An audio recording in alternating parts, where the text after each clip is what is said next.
الحمدللہ آج کے اس پروگرام کا عنوان ہے ڈالر کا ڈاکہ اور اس کا حل، 26واں حصہ۔ اعوذ باللہ من الشیطان الرجیم، بسم اللہ الرحمن الرحیم۔ الصلاۃ والسلام علیک یا سیدی یا رسول اللہ وعلی ازواجک و اصحابک و آلک یا سیدی یا حبیب اللہ۔ الحمدللہ لاہور شہر میں آج بروز منگل 21 فروری 2023 عیسوی کا دن ہے اور 29 رجب 1444 ہجری کا موقع ہے۔ ڈاکے کے عنوان پر یہ جو بات چلتی چلی آ رہی ہے، اس کی مزید وضاحت آج کے اس پروگرام میں یوں سمجھیں کہ جس طرح مسلمان ملکوں میں مثلاً پاکستان میں ڈالر کے نام پہ ڈاکہ ڈالا جاتا ہے، یورو اور فاریکس کے نام پہ ڈاکہ ڈالا جاتا ہے کہ آج ریٹ کچھ ہے، کل کچھ ہے، پرسوں کچھ ہے، تو اس کو آپ تھوڑا سا تاریخ کو، اس تاریخ کے ورق کو چشم تصور میں ذرا پیچھے کو گھمائیں اور یوں سوچیں کہ برطانوی سامراج بندوق لیے بیٹھا ہے، اس کے ایک طرف بینک والا کھڑا ہے، ایک طرف چھاؤنی والا کھڑا ہے، ایک طرف ترازو والا کھڑا ہے، ایک طرف وہ قلم والے بیوروکریٹ کھڑے ہیں، اور وہ اپنے پورے لاؤ لشکر سمیت گورا سامراج دنیا بھر میں براجمان ہے اور پاکستان میں بھی براجمان ہے۔ اور اگر وہ سامراجی ڈاکو، جس کے ڈاکے میں کوئی شک نہیں، ساری دنیا اس سامراجیت کو ڈاکہ مانتی ہے، تو جب وہ گورا ڈاکو یہ کہے کہ بھئی میں برطانوی وائسرائے ہوں، یا میں برطانوی لارڈ ہوں، یا میں برطانوی ملکہ کا بھیجا ہوا ہوں، یا میں برطانوی کنگ کا بھیجا ہوا ہوں، اور آج اے ہندوستان والو، اے پاکستان والو، آج تمہارے لیے یہ برٹش پاؤنڈ 100 روپے کا، اور اگلے دن وہ کہے کہ نہیں جی 150 روپے کا، اور پھر اس سے اگلے دن کہے نہیں جی 200 روپے کا، پھر اس سے اگلے دن کہے نہیں جی 250 روپے کا، تو مقامی لوگ دنیا بھر کے یا پاکستانی لوگ کیا کہیں گے؟ وہ یہی کہیں گے کہ بھئی تو فراڈیا ہے، تو دھوکے باز ہے، تو ظالم ہے، تو ڈاکو ہے، اور اس پہ پھر ظلم اور کفر کے فتوے بھی آ جائیں گے، ہر مذہب و مسلک کی طرف سے آ جائیں گے، اور ہوگا کیا کہ لوگ اس ڈاکو کے سہولت کاروں کو بھی ڈاکو ہی سمجھیں گے۔ مثلاً اگر وہ برطانوی گورا سامراج بینک آف انگلینڈ لے کے لاہور میں بیٹھا ہوا ہو اور ایک دن پاؤنڈ کا ریٹ 100 اور اگلے دن 150 کر دے، تو سارے پاکستانی اس کو یہی کہیں گے کہ تو بھی فراڈیا، تیرا بینک بھی فراڈیا، تو بھی ظالم، تیرا بینک بھی ظالم، تو بھی ڈاکو، تیرا بینک بھی ڈاکو۔ تو اسی مثال کو آج آپ یہ دیکھ لیں کہ گورا تو چلا گیا بندوق لے کے ظاہری طور پہ،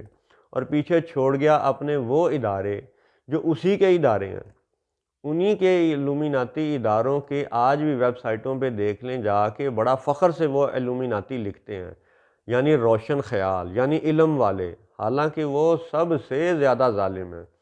علم کے زور پر جتنا ظلم ان ظالموں نے کیا ہے، اتنا تو ایک ان پڑھ کسان نے نہیں کیا، ایک موچی نے بھی نہیں کیا۔ تو جتنا ظلم اس ساری دنیا میں اور پاکستان میں ان الومیناتی اداروں کے پڑھے لکھے لوگوں نے کیا ہے، ٹھیک ہے، یہ سر سید اینڈ ٹولے نے، اتنا ظلم کسی دوسرے نے نہیں کیا۔ تو سادہ مثال پھر سمیٹتے ہیں کہ اگر گورا کہے کہ جی آج میرا ریٹ یہ ہے اور کل یہ ہے، اور سامراجی دور ہو، تو وہ کھلا ڈاکہ اور فتووں کی زد میں آنے والا معاملہ تھا۔ تو آج فتوے کیوں نہیں کہ آج شہباز شریف یا کوئی بھی پاکستانی وزیر اعظم یا کوئی بھی اسحاق ڈار جیسا، کیا وہ ڈاکو نہیں ہے کہ جو قوم کو یہ کہتے ہیں کہ جی آج ڈالر اتنے کا، کل اتنے کا، پرسوں اتنے کا، اور یہ جو اسٹیٹ بینک روز غلط رپورٹ بنا کے قوم کو دکھاتا ہے کہ جی آج یہ ریٹ ہے، پرسوں یہ ریٹ ہے، اگلے دن یہ ریٹ ہے، تو جب اسٹیٹ بینک والے ہر روز غلط رپورٹ بنا کے عوام کو دکھاتے ہیں تو یہ بھی ڈاکو ہیں، یہ بھی مجرم ہیں کہ ہر روز تم غلط رپورٹ کیوں بناتے ہو، ہر روز تم قوم کو دھوکہ کیوں دیتے ہو۔ یعنی اس کو یوں سمیٹتے ہیں کہ جس طرح ڈاکو کی سزا موت ہے، تو اسی طرح ڈاکو کے سہولت کاروں کی سزا بھی موت ہے۔ یہ آپ ہندو سے پوچھ لیں، یہ آپ جا کے بدھ مت والوں سے پوچھ لیں، عیسائیوں سے پوچھ لیں، یہودیوں سے پوچھ لیں کہ جو بھی کوئی ظالم ہو، ڈاکو ہو، قاتل ہو، تو اس کے سہولت کاروں کی بھی تو وہی سزا ہوتی ہے جو اصل مجرم کی ہے۔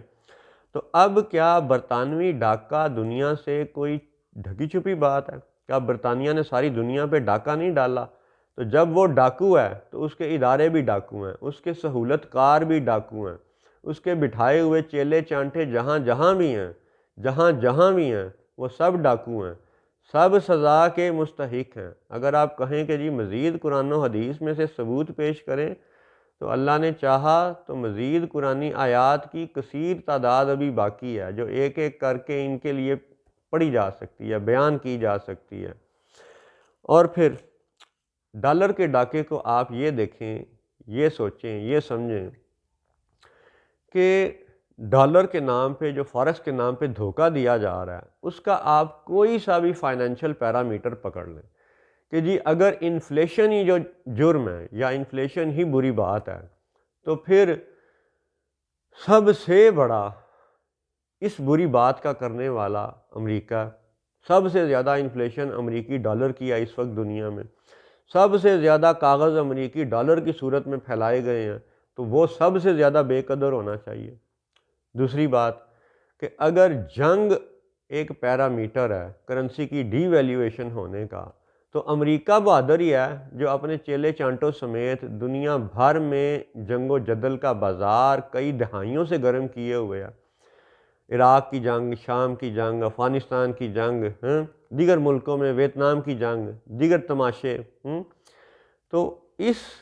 سب سے بڑے جنگی مجرم کی کرنسی سب سے زیادہ ڈی ویلیو ہونی چاہیے۔ اور پھر یہ کہ انسانی حقوق کی یہ بات کرتے ہیں، ان کو شرم نہیں آتی؟ کیا برطانیہ نے جو ساری دنیا پہ ڈاکہ ڈالا اور کئی صدیوں تک ڈالا، کیا اس کا بدلہ دنیا کو ملا؟ کیا قتل کے بدلے قتل، خون کے بدلے خون، جان کے بدلے جان، مال کے بدلے مال کے حوالے سے برطانیہ کے ذمے جو سامراجیت کا صدیوں کا وہ ظلم و فساد کا بدلہ ہے، کیا وہ دنیا کو ملا؟ تو وہ ابھی باقی ہے، اس دنیا میں ملے یا نہ ملے، لیکن جو لوگ بات کرتے ہیں وہ کرتے رہیں گے۔ یہ حقیر بھی اللہ نے چاہا تو اس موضوع پہ بات کرتا رہے گا کہ سامراجیت ڈاکہ تھا اور اس کا بدلہ ابھی باقی ہے۔ اسی طرح انسانی حقوق کا نام لینے والا یہ امریکہ، اس نے جب ہیروشیما اور ناگاساکی پہ بم گرائے تھے، تو ان بم گرائے جانے کی یعنی راتوں میں، ان 2 دنوں میں جب ہیروشیما پہ الگ بم پھینکا گیا، ناگاساکی پہ الگ، تو وہاں اس شہر میں کیا بچے نہیں کھیل رہے تھے؟ کیا عورتیں اپنے گھروں میں کام کاج میں مصروف نہیں تھیں؟ کیا وہ سب عورتیں، کیا وہ سب بچے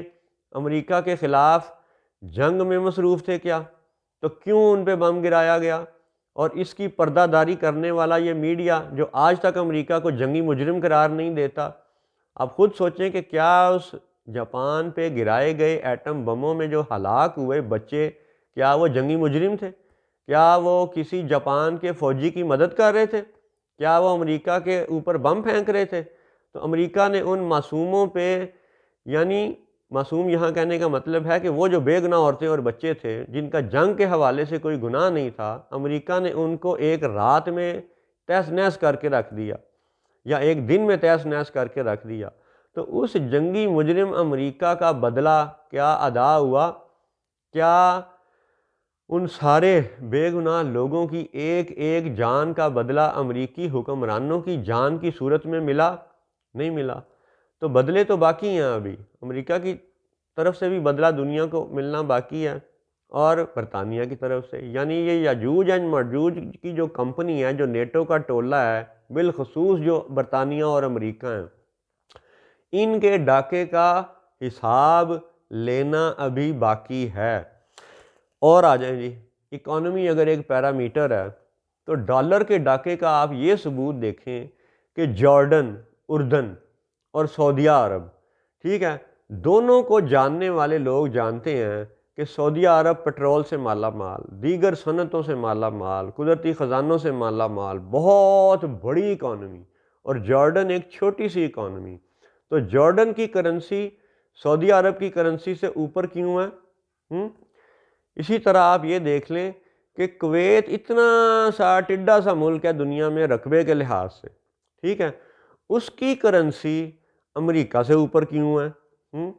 یعنی کیا یہ سب دجل اور دھوکہ نہیں ہے؟ کیا دھوکہ ڈاکے کی شکل نہیں ہوتا؟ اللہ اکبر۔ چلیں جی، اور ایک فائنینشیل پیرامیٹر آپ چیک کر لیں، آئل ریزروز۔ اگر آئل ریزرو کے حوالے سے کرنسی کی ویلیو نے اسٹیبلش ہونا ہے تو پھر ایران اور وینزویلا کی کرنسی اتنی ڈی ویلیو کیوں کی گئی؟ لہٰذا یہ آئل ریزرو کی بیس پہ کرنسی کا ایک مستحکم ہونا، یہ بھی دنیا کو دھوکے میں ہی ڈالا گیا ہے، ڈالر اور یورو کے نام پہ۔ اب اس ساری چند مثالوں سے آپ یہ سمجھیں کہ جب یہ ہیں ہی ڈاکو، جب یہ ہیں ہی یاجوج اور ماجوج،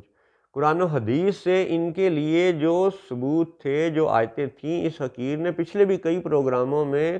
ان پہ بات کی ہوئی ہے، وہ ریکارڈ شدہ پروگرام آج بھی موجود ہیں۔ ابھی آپ یہ دیکھیں کہ اسی پروگرام میں جو 3-4 بڑے بڑے پیرامیٹر بتائے گئے، انفلیشن، وار، اکانومی، جی ڈی پی یا آئل ریزروز، کسی بھی لحاظ سے آپ دیکھ لیں اور دنیا کے ملکوں کی کرنسیوں کا موجودہ ریٹ دیکھ لیں تو آپ کو یہ کنفرم ہو جائے گا کہ ڈالر اور یہ فوریکس کا دھوکہ، یہ ڈاکہ ہے۔ تو جب یہ ڈاکہ ہے اور بالیقین ہے تو پھر ڈاکے کے سہولت کاروں کے لیے بھی وہی سزا ہوتی ہے جو اصل ڈاکو کی ہوتی ہے۔ یعنی قرآن پاک سے جو پچھلے پروگراموں میں آیات آپ کو پڑھ کے بتا دی گئیں کہ سورۃ النمل میں وَإِذَا وَقَعَ الْقَوْلُ عَلَيْهِمْ کی نسبت سے آپ دیکھیں کہ کیا اس پیٹرو ڈالر کا نظام قائم کرنے میں سعودی حکومت کے جو آل سعود حکمران ہیں، کیا یہ پوری طرح شامل نہیں ہے؟ کیا یہ آئی ایم ایف کے دجل میں پیٹرو ڈالر کو دنیا پہ مسلط کرنے میں پوری طرح شامل نہیں ہے؟ تو جب ڈاکو کی سزا موت ہے تو آل سعود کی سزا کیا ہے؟ بتائیے، پوچھئے، قرآن پاک دیکھیے، قرآن پاک میں جو چور اور ڈاکے کی سزا ہے اس پہ آپ غور کیجئے اور دیکھیے کہ کیا سعودیہ عرب امریکی فوجوں کو اپنی سرزمین پہ بٹھا کر کے دوسرے ملکوں پہ حملہ نہیں کرواتا رہا، عراق پہ، شام پہ؟ پھر اسی طرح کیا قطر میں امریکی فوج کے سب سے زیادہ بڑے اڈے نہیں ہیں خطہ عرب میں؟ تو حیرت کی بات ہے کہ ہر ایک بات میں ان کا دجل موجود ہے۔ تو جب دجل موجود ہے اور ابھی ہم ڈالر کے دھوکے اور فراڈ کی بات کر رہے ہیں تو اس سب کا خلاصہ یہ ہے کہ غلط رپورٹ ہر روز پیش کرنے والے بینک بھی مجرم ہیں اور ڈالر کا ریٹ بدلنے والے بھی مجرم ہیں اور ڈالر کو ساری دنیا میں سپورٹ کرنے والے یہ پیٹرو ڈالر والے آل سعود بھی مجرم ہیں۔ تو یاد رکھو میرے دوستوں، میرے بچوں، کہ جب خانہ کعبہ ان ڈاکوؤں سے آزاد ہو جائے گا تو فلسطین بھی صہیونیوں سے آزاد ہو جائے گا انشاءاللہ۔ السلام علیکم ورحمۃ اللہ وبرکاتہ۔